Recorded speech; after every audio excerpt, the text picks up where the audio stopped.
Hello hello, welcome back to launch pad English. अगर आप मुझे पहली बार देख रहे हैं तो मेरा नाम है Tanya. Welcome to the channel. And अगर आप पहले भी चैनल विजिट कर चुके हैं तो वेलकम बैक। तो आज हम एक बहुत कॉमन इंग्लिश ग्रामर टॉपिक के बारे में बात करने वाले हैं, which is prepositions. Very common but very important. बहुत सारे बच्चे, बहुत सारे new learners of English mistakes करते हैं इन प्रेपोजिशंस, जिसकी वजह से सेंटेंसेस के मतलब कुछ होने चाहिए थे बट वो कुछ और हो जाते हैं। कुछ एग्जाम्पल्स हम देखेंगे, कुछ प्रैक्टिस हम साथ साथ करेंगे। So be very active in this video. Comments में आप साथ साथ अपने आंसर्स को मेंशन करते जाइए। Don't delete the answers, just be very confident while writing these answers and let's start the video. So mastering prepositions, कुछ मिनट्स में इस वीडियो में मैं आपके कॉन्सेप्ट को इतना क्लियर कर दूंगी कि आप prepositions में दोबारा गलती नहीं करेंगे। That is a promise from my side. तो पहले the very basic question is prepositions होती क्या है। अब prepositions को अगर मैं सिंपल लैंग्वेज में आपको एक्सप्लेन करूं कि दो वर्ड्स के बीच में एक वर्ड हम यूज करते हैं उनको जोड़ने के लिए, एक सेंटेंस को मीनिंग देने के लिए, इसको हम इजियर लैंग्वेज में कनेक्टर भी कह सकते हैं। डेफिनेशन एक बार पढ़ लेते हैं। Prepositions are the words that show relationship between a noun or a pronoun and other words in the sentence. Again, एक सेंटेंस में कुछ अलग अलग वर्ड्स को जोड़ने का जो काम करता है, जो वर्ड जोड़ने का काम कर रहा है, उनको क्या कहते हैं? उनको कहते हैं prepositions. It is used to express the basic relation between words. एक सेंटेंस को एक बेसिक मीनिंग देना है। अगर preposition नहीं होगी तो उस सेंटेंस का मतलब नहीं बन पाएगा, which is a fact. तो जैसे एग्जाम्पल लेते हैं, the book is on the table. अब अगर यहाँ पे हम ऑन वर्ड को हटा दें तो क्या रह जाता है? The book is the table. Book क्या है? एक नाउन है। टेबल क्या है? एक नाउन है। बट क्या हो रहा है? There is no meaning to the sentence. अगर यहाँ पे इस प्रेपोजिशन को हम हटा दें, वैसे इस सेंटेंस का क्या मतलब है कि जो बुक है वो टेबल के ऊपर है। ऑन मतलब किसी चीज के ऊपर होना, तो the book is on the table. But if there is no on, the book is the table. Doesn't make any sense. So prepositions एक सेंटेंस को सेंस देने का काम करते हैं, एक मतलब देने का काम करते हैं। एंड ऑफ कोर्स अगर आपकी किसी भी लैंग्वेज में अगर prepositions नहीं है तो उस लैंग्वेज को मीनिंग नहीं मिलता, सेंटेंस की फॉर्मेशन गलत हो जाती है, मतलब नहीं बनता, आपकी बात किसी को समझ नहीं आएगी। अब इस सेंटेंस में हमें ये तो समझ आ रहा है कि एक बुक की बात हो रही है, टेबल की बात हो रही है, बट बात क्या हो रही है? बात ये हो रही है, ऑन लगने से क्या हमें समझ लग गया कि जो बुक है, जो किताब है, वो मेज के ऊपर पड़ी है, राइट? तो ऑन ने क्या किया? सेंटेंस को मतलब दे दिया, दो नाउन्स को कनेक्ट कर दिया। Next is she is sitting beside me. अब बिसाइड का क्या मतलब होता है? मैं यहां खड़ी हूं, मेरे अगर इस साइड या इस साइड कोई खड़ा होगा तो वो मेरे बिसाइड खड़े हैं, राइट? तो she is sitting beside me. तो अगर हम बिसाइड को हटा दें तो क्या हो गया? She is sitting me. She किसी और की बात हम कर रहे हैं, इज सिटिंग मी। शी एक प्रोनाउन हो गया, राइट? तो प्रोनाउंस आ गए, नाउन्स आ गए, मतलब कि प्रोनाउंस या नाउन्स के बीच में एक रिलेशन बनाने का काम कौन कर रहा है? प्रेपोजिशंस कर रही हैं, राइट? तो prepositions are very important, a very basic concept of grammar but very important. तो इसको कभी भी हम अवॉइड नहीं कर सकते कि ये तो सिंपल है, आ जाएगा, नहीं। प्रेपोजिशंस बहुत तरह की होती हैं, बहुत सारे टाइप्स हैं, बहुत सारे प्रेपोजिशंस हैं, तो उनको इस वीडियो में हम डिटेल में समझ लें। अब कॉमन मिस्टेक्स देख लेते हैं। Common mistake, I am married with him. नहीं, I am married to him. दोनों प्रेपोजिशंस हैं, with is also a preposition and to is also a preposition. But again अगर हमें प्रेपोजिशंस का कंसेप्ट नहीं क्लियर, टाइप्स ऑफ प्रेपोजिशंस नहीं clear, कौन सी प्रेपोजिशन को कहाँ यूज करना है वो नहीं क्लियर, तो ऐसी मिस्टेक्स हम कर देंगे एंड सेंटेंस के मतलब नॉर्मली बदल जाते हैं, राइट? अब अभी बिकॉज हम बिगिनर्स हैं इस टॉपिक को लेके, तो इसलिए शायद हमें ये भी सेंटेंस करेक्ट लग रहा होगा, but according to the rules of grammar, the sentence is wrong. अब types of preposition. The first preposition is the preposition of place. Right? Place कि कहाँ की बात हो रही है, किसी जगह की बात हो रही है, तो preposition of place. Then there is a preposition for cause, reason या purpose. कि कोई काम क्यों हो रहा है, पहले कहाँ हो रहा है, then क्यों हो रहा है, तो the preposition of reason, the purpose, the cause. Then is जो काम है वो कब हो रहा है, when, the preposition of time. जहां पे भी टाइम की, किसी भी डेट की, मंथ की, ईयर की, किसी टाइम ऑफ द डे की बात हो रही होगी, वहां पे हम preposition of time को यूज करते हैं। Then is काम कैसे हो रहा है, how, so the preposition of manner will be used. Possession, कोई काम, कौन काम कर रहा है, who owns it, कौन किसी चीज का कौन किसी चीज को ओन करता है, ओन करना मतलब किसी चीज को पोजेस करना, अपना कहना कि ये चीज मेरी है, तो वहां पे preposition ऑफ possession यूज होती है। And the last one is direction और मूवमेंट। कोई कहाँ जा रहा है, कोई चीज कहाँ पड़ी है, कोई चीज कहाँ जाएगी, किसके साथ जाएगी, किसके थ्रू जाएगी, एक्सेट्रा एक्सेट्रा। बट जहां पे भी देयर इज अ मूवमेंट, कोई चीज कहीं एक जगह से दूसरी जगह तक जानी है, वहां पे हम preposition ऑफ डायरेक्शन और मूवमेंट यूज करते हैं। तो अब हर टाइप ऑफ preposition को हम डिटेल में समझ लेंगे, कौन सी उसमें prepositions यूज होती है, कहाँ यूज होती हैं। एंड अगेन जैसे मैंने स्टार्टिंग में मेंशन किया था, हर टाइप ऑफ preposition के बाद देयर आर एक्सरसाइजेस। तो कमेंट्स में आपने हर एक्सरसाइज को सॉल्व करके आंसर लिखना है, चीटिंग नहीं करनी है, ठीक है। करेक्ट आंसर्स लिखने हैं, बाद में हमने आंसर्स को चेंज नहीं करना है, right. So the preposition of place, where, जहां पे किसी जगह की बात हो रही है तो वो preposition आएगी preposition of place. These prepositions indicate the position or location of a person, object or event. Hindi में ये prepositions उस चीज को दर्शाती है जहां पे किसी चीज की, किसी इंसान की, किसी होने वाले इवेंट की, मतलब कार्यक्रम की लोकेशन की बात हो रही है, राइट। सो लोकेशन की या पोजीशन की बात हो रही है तो वहां पे preposition ऑफ प्लेस यूज होती है। First preposition is in. अब पहली बात तो ये नहीं सोचना कि इस वीडियो के बाद मुझे prepositions का कॉन्सेप्ट एक ही बार में क्लियर हो जाएगा, नहीं, गलतियां हो सकती हैं, but this video will be helpful. आप इसको सेव कर लो, अपने पास कहीं पे सेव्ड रखो, सो दैट आप इस वीडियो को बार बार रीच आउट कर सको एंड बार बार आप अपने कॉन्सेप्ट्स को इजीली क्लियर कर पाएंगे। So this is a one stop solution to all the problems related to prepositions, right. First preposition है इन, इनसाइड अ स्पेस और एन एनक्लोज्ड एरिया, राइट। तो अब ये है एक पेंसिल, ठीक है। इस पेंसिल को अगर मैं एक बैग के अंदर रख दूं, right, so the pencil is in the bag, ठीक है। तो कोई भी चीज अगर किसी चीज के अंदर पड़ी है तो हम क्या बोलेंगे, इन। हम preposition यूज करेंगे प्लेस वाली, कौन सी, in, right. Next is on, on a surface, ठीक है जी। अगेन एग्जाम्पल देख लेते हैं, चीजों के साथ समझते हैं ना तो इजी हो जाता है। ये कॉपी है, राइट, इसके ऊपर मैंने पेंसिल रख दी, तो the pencil is on the notebook, right. So on, किसी चीज के ऊपर होना, जैसे हमने यहां पे पढ़ा था the book is on the table, तो बुक कहां थी, where was the book, preposition of place थी ऑन, तो the book was on the table. Next preposition है जी आपकी एट। अब एट जहां पे एक स्पेसिफिक पॉइंट या लोकेशन की बात हो रही हो, वो मेरी बस स्टैंड पे वेट कर रही थी, She was waiting for me at the bus stand, right? आपकी कोई दोस्त थी जो आपके लिए वेट कर रही थी ऑन द बस स्टैंड, तो आप कौन सा preposition यूज करोगे, preposition of place. She was waiting for me at the bus stop, right? Next, under, below something. She is hiding under the table. Friends के साथ आप हाइड एंड सीक खेलते हो, लुका छुपी खेलते हो, तो क्या कहते हैं हम, आपने किसी के साथ चीटिंग करनी, क्या बताओगे, she is hiding under the table. ये कॉपी है, ये पेन है, this is under, right, table के नीचे या बुक के नीचे। Next, over, above something, covering. तो अब I am sitting over the couch, नहीं, अब ओवर भी क्या हुआ, किसी चीज के ऊपर, और ऑन भी क्या हुआ, किसी चीज के ऊपर, राइट। तो अब आप कहोगे कि ओवर और ऑन तो एक ही बात हो गई, नहीं। ओवर का जो एक्चुअल मतलब है दैट इज कि एक चीज के ऊपर कोई चीज हवा में है, मतलब डायरेक्ट कॉन्टैक्ट में नहीं है। सो फॉर एग्जाम्पल, हमने ये नोटबुक और पेंसिल की बात करी थी ऑन के टाइम पे, this pencil is on the notebook, right, this pencil is over the notebook. So this is the difference.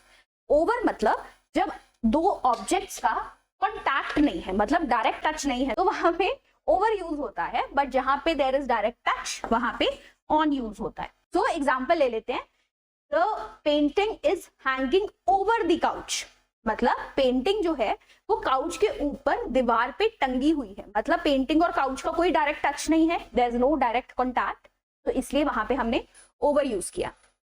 Next, between, in the middle of two things, this is the pencil, pen, whatever, between my hands, right. So between, दो चीजों के बीच में अगर कोई चीज है तो वो चीज उन चीजों के बिटवीन है। Beside, next to something, right, I am standing beside this board, so मैं इस बोर्ड के पास खड़ी हूं, so this is beside, the preposition of place. Examples: the book is on the table, किताब जो है वो मेज के ऊपर है. She lives in New York, place है, राइट, कहाँ रहती है वो, न्यूयॉर्क में रहती है. तो इन कहाँ पे यूज हो रहा था, इनसाइड a space और an enclosed area, न्यूयॉर्क के अंदर रहती है, राइट, तो इसलिए इन आया. He stood between his two friends, वो अपने दो दोस्तों के बीच में खड़ा था. Between two things, हमने पिछली स्लाइड में देखा था, between in the middle of two things, तो he stood between his two friends. Next, अब सही गलत, she is sitting in the chair. अब in क्यों गलत है, चेयर के अंदर तो नहीं बैठी, राइट, चेयर के ऊपर बैठी है, तो she is sitting on the chair. Next, he was standing on the bus. अब on क्या है, किसी चीज के ऊपर, राइट, तो अगर हम कहें कि he was standing on the bus, मतलब वो बस की छत पे खड़ा था, which is logically and safety wise not a good idea. तो he was standing in the bus. बस क्या है कि enclosed area है, मतलब एक बंद चीज है जिसके अंदर एक लड़का खड़ा था, right, so he was standing in the bus, not on the bus. Next, तो अब टाइम है पिछले 5-7 मिनट में क्या समझ आया वो टेस्ट करने का. तो आप इन क्वेश्चंस को देखो, वीडियो को पॉज करो एंड आंसर्स लिखो कमेंट सेक्शन में कि कौन से 5 प्रेपोजिशंस आप यहाँ पे यूज करोगे. मैं अभी बता रही हूँ, बट अपने साथ सच्चाई से, अपने साथ ट्रूथफुल रह के इस वीडियो को पॉज करके एंड अपने आंसर्स कमेंट्स में लिखो पहले जाके, राइट. तो देख लेते हैं. The keys are on the table, in the table, under the table, between the table, beside या ओवर द टेबल. अब अगर तो कीज की हम सिचुएशन सोचें कि कीज के ऊपर एक टेबल के ऊपर वाली साइड एक की स्टैंड लगा हुआ है या की होल्डर लगा हुआ है एंड वहां पे की टंगी हुई है, राइट, तो फिर तो आ जाता ओवर. बट अब अगर एक सिचुएशन ये भी हो सकती है कि जो चाबी है वो टेबल के नीचे गिर गई है, राइट, तो the keys are under the table, उसके नीचे है. बट हम बहुत बेसिक समझते हैं, the keys are on the table, जो चाबियां हैं वो मेज के ऊपर पड़ी हैं, so on the table. Next, she sat dash the sofa and started reading. अब अगर हम कहेंगे यहाँ पे ओवर, मतलब वो हवा में तैर रही थी सोफे के ऊपर और वो पढ़ रही थी, गलत हो जाएगा. तो she sat on the sofa and started reading, वो सोफे के ऊपर बैठी एंड उसने पढ़ना शुरू कर दिया, right. The school is dash the hospital and post office. अब वेरी सिंपल ट्रिक, 3 चीजों की एक्चुअली बात हो रही है, school, hospital and post office. मतलब कि 3 चीजों की अगर बात हो रही है, जैसे मैं यहाँ खड़ी हूँ, एक पर्सन यहाँ है, एक पर्सन यहाँ है, तो 3 लोग हो गए. तो जब 3 जनों की या 3 चीजों की बात होगी तो बिटवीन जरूर आएगा. The school is between the hospital and post office. जो स्कूल है वो हॉस्पिटल और पोस्ट ऑफिस के बीच में है.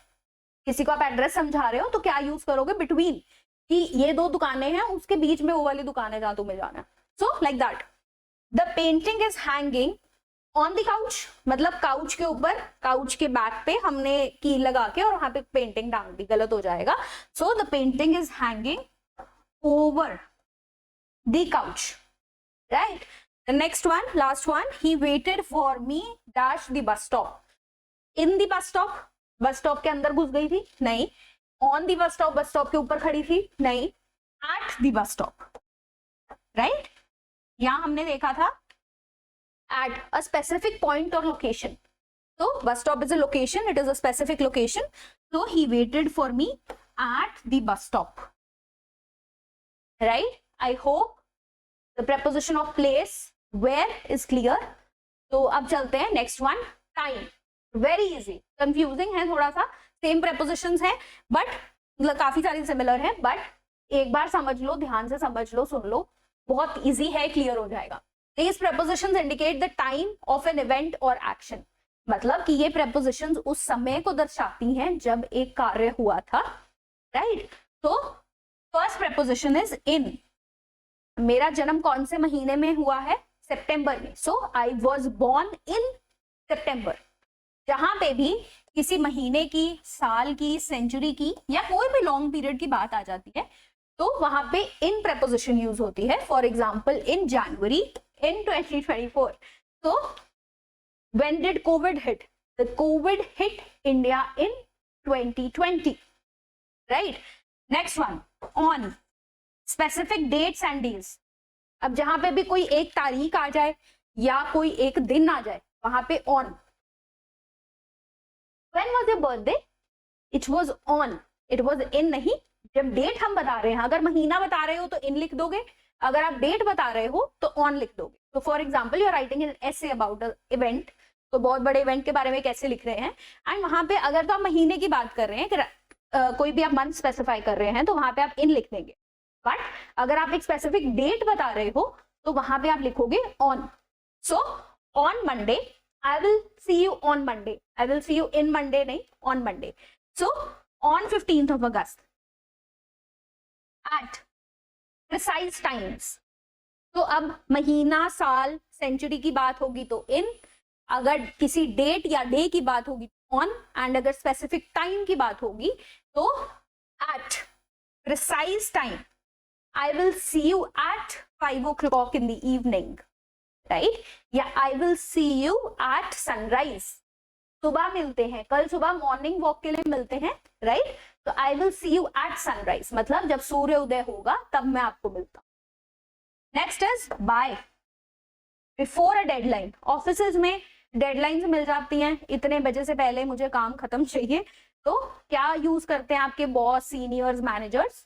Bye, I need this by tomorrow. Teachers क्या कहती हैं स्कूल में होमवर्क के लिए? Complete this passage by tomorrow, right? या by a specific time, by a specific time, right? During, throughout a time period. I stayed at my grandmother's house during the summer break. Summer break एक लंबा time period है. Throughout a time, so during. Next is since, starting from a point in time. I have been unwell since 2021. Whatever. तो मैं कब से बीमार चल रही हूँ? मैं 2021 से बीमार चल रही हूँ. तो अगर हम कब कोई काम कौन से सन में शुरू हुआ था उस चीज की बात करते हैं तो हम वहां पे सिंस लगाते हैं, right? Last one is for, duration of time. आप कितनी देर के लिए बाहर जा रहे हो? मैं 2 घंटे के लिए बाहर जा रही हूँ. I am going out for 2 hours. तो for is a preposition there, the preposition of time. ठीक है जी, क्लियर? तो अब अगेन कुछ examples. I was born in December, महीना आ गया आपका तो इसलिए आपने in यूज किया. She called me at midnight. At का क्या था? Precise times. रात को 12 बजे उसने मेरे को कॉल किया. Precise time हम बता रहे हैं तो at and midnight, precise time. किसी डे की या डेट की बात होती है तो on लगता है. Monday, we met on Monday. मैं उससे सोमवार को मिला था.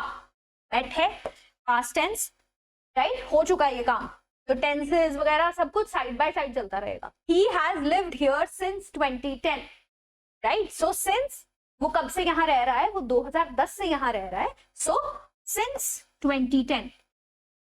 अब common mistake, I was born on December. On हम कहाँ यूज करते हैं? जहां पे भी किसी स्पेसिफिक डेट की या किसी स्पेसिफिक दिन की बात हो रही हो वहां पे ऑन यूज करते हैं. महीने के लिए हम इन यूज करते हैं. We have a class in 5 PM, right? गलत. We have a class at 5 PM. At कहां पे यूज होता है? जहां पे स्पेसिफिक किसी टाइम की बात हो रही है, टाइम पीरियड की बात हो रही है. सो एट. अगेन अपने आप से सच बोलना. वीडियो को पॉज कर दो, आंसर सारे कमेंट्स में लिखो and then come back and check अगर आंसर सही थे या नहीं. Don't change the answers. यहाँ पे कोई आपको जज नहीं कर रहा, कोई आपको बुली नहीं करेगा, कोई आप पे हंसेगा नहीं. तो just be honest to yourself and try to think कि हम go back to the slide, go back to the slide again and again. Check करो कि अच्छा यहाँ पे ये करना था तो यहाँ पे सॉरी कौन सा आंसर आएगा, राइट? तो अब हम करते हैं आंसर्स. आई वॉज बोर्न, महीना है specific, so in. I was born in July. We have a meeting time specific आ गया तो एट 3 PM. नेक्स्ट है they have lived here dash 5 years. कब से वो यहाँ रह रहे हैं? 5 साल से यहाँ रह रहे थे. तो दे have lived here for 5 years. She has been working here. वो कब से यहाँ काम कर रही है? 2015 से यहाँ काम कर रही है. तो एक हम बात कर रहे हैं starting from a point in time. कब से शुरू हुआ वो काम? 2015 से काम शुरू हुआ. तो since. Last one, the light went of. Light या मतलब क्या इसका मतलब है सेंटेंस का कि बिजली चली गई जब तूफान आया या जब से तूफान आ रहा है.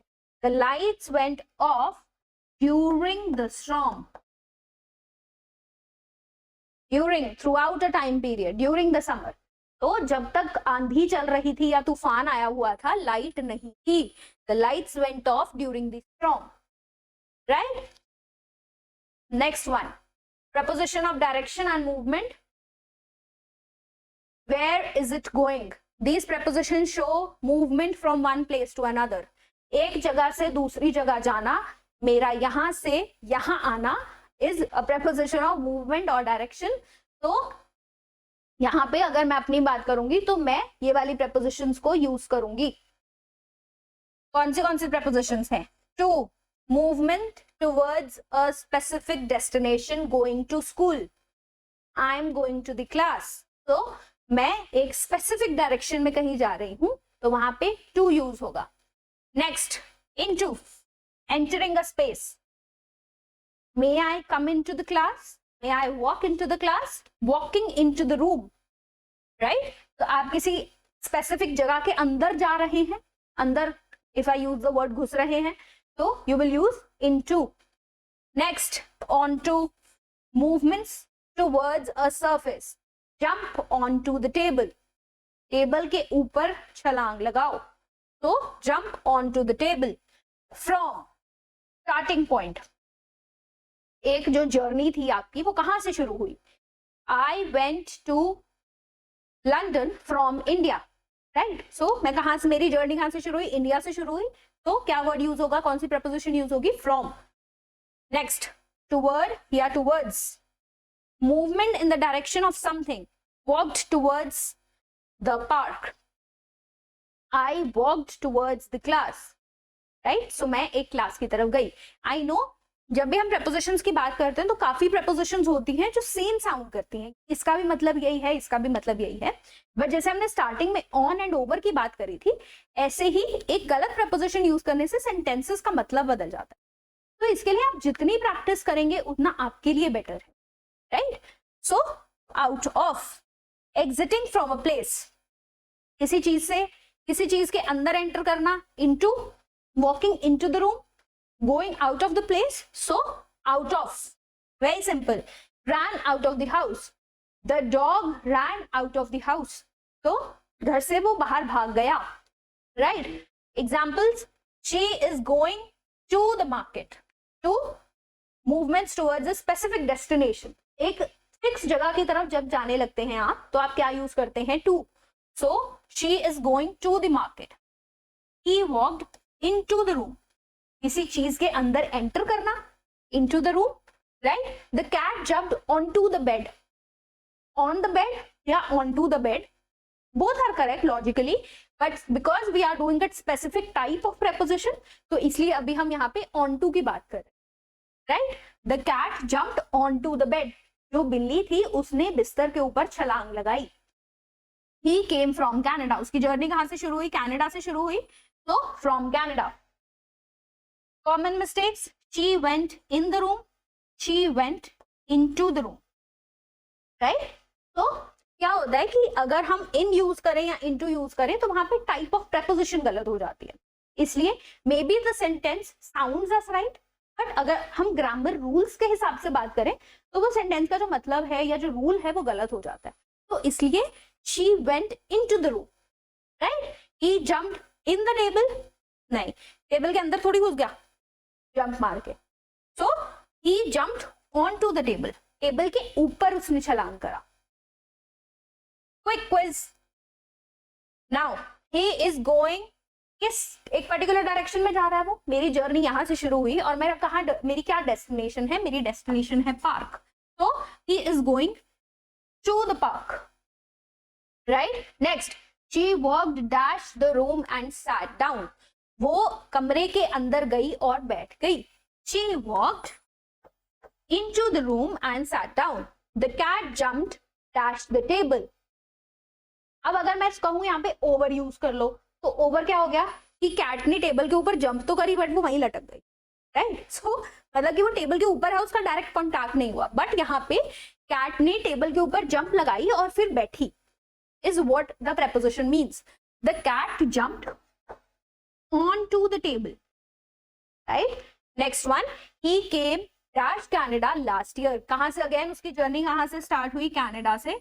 बड़े सारे पंजाबी कनाडा से आते हैं, तो वो कहां से आया, वो भी कनाडा से आया, फ्रॉम कनाडा लास्ट ईयर, वो लास्ट ईयर कनाडा से आया था। The child ran dash the house without permission, बच्चा घर से बाहर निकल गया बिना परवानगी के या बिना परमिशन लिए। तो the child ran out of are two words, right? So out of the house without permission, right? तो कितने सही आए, आई होप एटलीस्ट 4 सही होने चाहिए, एटलीस्ट 80% आंसर्स आपके इस वाले में से करेक्ट होने चाहिए, because I know this type of preposition is a bit confusing, on to, into, off, etc etc. तो बट 80% करेक्ट होने चाहिए is my hope from everyone watching this video. Next, अब कैसे हुआ कोई काम, the prepositions show the way something happens or is done, कैसे हुआ या कैसे हुआ था या कैसे हो रहा है। in any of the tenses the preposition of manner how is used, by, method or means, आप वहां कैसे आए थे, मैं वहां कार से आई थी, I came by car, right. आपने ये डॉक्यूमेंट कैसे बनाया, मैंने ये डॉक्यूमेंट कंप्यूटर से बनाया, I made it by computer. With, using a tool और इंस्ट्रूमेंट, अगेन काम कैसे हुआ, कोई टूल या इंस्ट्रूमेंट से अगर काम हुआ तो वहां पे preposition of manner with use होगा। I used to write this with a pen, with a knife, like, in a similar way, act like a leader, या कि कोई कैसे काम कर रहा है, वो एक लीडर बन के काम कर रहा है, या वो एक बच्चा बन के ये काम कर रहा है, she is not acting very mature, she is acting like a child, कैसे वो एक्ट कर रहा है इस टाइम पे इंसान, वो बच्चे की तरह एक्ट कर रहा है। एज, इन द रोल, अब कैसे, I am working as a teacher, so as क्या है यहाँ पे preposition है, और मैं काम कैसे कर रही हूँ, in the role of teacher काम कर रही हूँ, तो अगेन काम कैसे हो रहा है, किस रोल में काम हो रहा है, वहां पे एज यूज होगा। Examples, she travelled by train, she wrote with a pen, उसने कैसे लिखा, पेन के साथ लिखा। आप जब भी देखोगे ना preposition में, अगर आप उसको हिंदी में ट्रांसलेट करोगे तो वहां पे ये जो मैंने क्वेश्चन यहाँ पे डाला है, इसका आंसर आपको मिल रहा होगा कि कोई काम कैसे हुआ, आप कैसे आए, ट्रेन से आई, आपने कैसे लिखा, पेन से लिखा, आपने कैसे गाना गाया, एक प्रोफेशनल की तरह गाना गाया, राइट। कैसे आप किस रोल में काम करते हो या कैसे काम करते हो, मैं एक डॉक्टर की तरह काम करता हूँ, she sings like a professional, वो एक बहुत ही ज्ञानी व्यक्ति की तरह ये गाना गाती है या ये काम करती है, whatever. He works as a doctor. What is his profession? वो क्या काम करता है, कैसे काम करता है, वो डॉक्टर की तरह काम करता है, right. She goes to the school by foot. तो यहाँ पे क्या हुआ है, एक मिस्टेक हो गई है, this is the right one and this is the wrong one. ठीक है, I'm sorry for the mistake. तो गलत क्या है, she goes to the school on foot. ठीक है, ये गलत है, सही क्या होगा, she goes to the school by foot, वो कैसे स्कूल जाता है, वो चल के स्कूल जाता है, so by foot.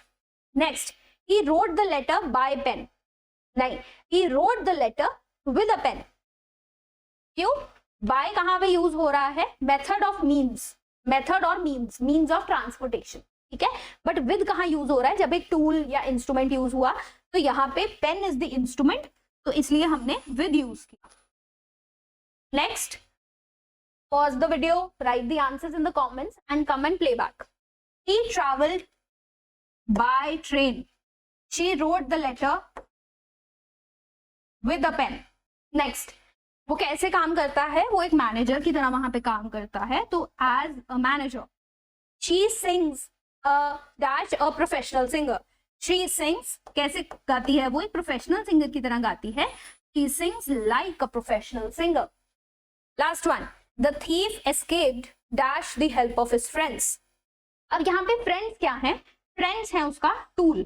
क्या यूज करके वो भाग गया वहां से? अपने फ्रेंड्स को यूज करके भाग गया। So the thief escaped with the help of his friends, right? So the tool was friends, so he used his friends to run away. Preposition of cause, reason and purpose. Question का answer होगा इसमें why. These prepositions show why something happens. क्यों हुआ था ये काम? So because of, due to, because of rain. I was late for the class because of rain. मैं क्यों late हुआ? Why was I late? Because of the rain. Next one, due to, caused by. What? Again, why were you late? I was late due to traffic. क्यों late हुआ? किस चीज का, क्या चीज कारण बनी कि आप लेट हुए? कॉज क्या बना? कॉज बना हैवी ट्रैफिक या बारिश, तो due to. Next, for, purpose. So why should you not play with fire? For safety purpose. क्यों नहीं खेलना चाहिए? Why is the question. So safety की वजह से आपको आग से नहीं खेलना चाहिए। So for safety. From, cause of, source, suffering from stress. ठीक है, मैं किस चीज से सफर कर रहा हूं? दिमागी परेशानी से सफर कर रहा हूं, from stress. Examples, the match was cancelled because of rain. क्या कारण बना मैच कैंसिल होने का? कारण बना रेन, बारिश। So because of rain. He was absent due to illness. तो क्यों वो क्लास में नहीं आ पाया? क्या कारण था? इलनेस कारण थी, तो प्रपोजिशन यूज होगी due to. She left the job for a better opportunity. अब क्या पर्पस था उसका जॉब छोड़ने का? बेटर उसको अपॉर्चुनिटी मिली, बेटर से सैलरी मिल रही होगी, बेटर पोजीशन मिल रही होगी, तो इसलिए फॉर वाज द प्रपोजिशन जो यहाँ पे यूज हुआ। उसको क्या बीमारी है? अगर हम मेंटल हेल्थ की बात करें, उसको एंजाइटी है। So he suffers from anxiety. He suffers with anxiety? नहीं, he suffers from anxiety. Now, he left the job because a better salary. अब because a, नहीं, because of. He left the job because of better salary. Now, let's practice. The match was postponed. Again, because of heavy rain. Match क्यों cancel हुआ? बारिश के कारण cancel हुआ, because of. He left the job for a better opportunity. She is suffering from a severe headache. क्या हो गया इसको? बीमार है क्या? Yeah, she is suffering from a cold, from a severe headache. The traffic jam happened because of an accident. क्यों वहां पे जाम लग गया था? एक्सीडेंट हुआ था, इसलिए जाम लग गया था। So because of an accident, they got a reward for their hard work. उनको रिवॉर्ड मिलने का क्या कारण बना? उनका हार्ड वर्क कारण बना, उनकी मेहनत कारण बनी। So for their hard work.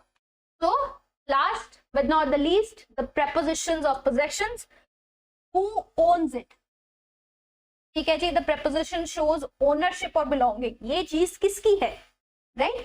तो जब भी ऐसा कोई क्वेश्चन हो कि ये किसका है, किसने किया, तो वहां पे preposition of possession यूज होती है, who owns it. Common prepositions क्या है जी? ऑफ। सो फॉर, अब the leg of the table. Leg of the table आप कहोगे टेबल की थोड़ी लात होती है, नहीं, लेग वो वाली लेग नहीं। जब टेबल होता है तो उसकी जो लेग्स होती है, मतलब जो पाए होते हैं, जिनको हम कहते हैं, जिसके ऊपर टेबल खड़ा है, 3 होते हैं, कई बार 4 होते हैं, तो उसको भी लेग ऑफ द टेबल कहते हैं। So belonging to. Next one, to, related to. की टू सक्सेस, तरक्की का क्या तरीका है, क्या रास्ता है? What is the key to success, right? So two. Last one is with, possession. A man with blue eyes, a girl with beautiful hair, right? Or a girl with very beautiful voice. So with, preposition of possession. Examples, this is the house of my friend. किसका house है ये? कौन own करता है इस house को? मेरा दोस्त ओन करता है। So this is the house of my friend. The key to success is hard work. तरक्की की क्या मेन सीढ़ी है कह सकते हैं हम, वो है मेहनत करना। तो the key to success is hard work. She is the girl with curly hair. आप किसी लड़की के बारे में बात कर रहे हो जिसके घुंघराले बाल हैं, राइट? तो आप क्या कह रहे हो, उसके कर्ली हेयर के बारे में बात हो रही है। कौन ओन करता है वो कर्ली हेयर को? एक लड़की ओन करती है, तो आपने क्या लगा दिया, with. Who possesses the curly hair? The girl possesses the curly hair, so the girl with curly hair. Example, again I'm repeating it for the last time. Pause this video, write all the answers in the comments and come back. So this is the house of my friend. The key to success is hard work. He is the man with blue eyes. The door of the room is locked. Last one, the car belongs to who? कौन own करता है वो car? मेरे father own करते हैं, तो the car belongs to my father, right?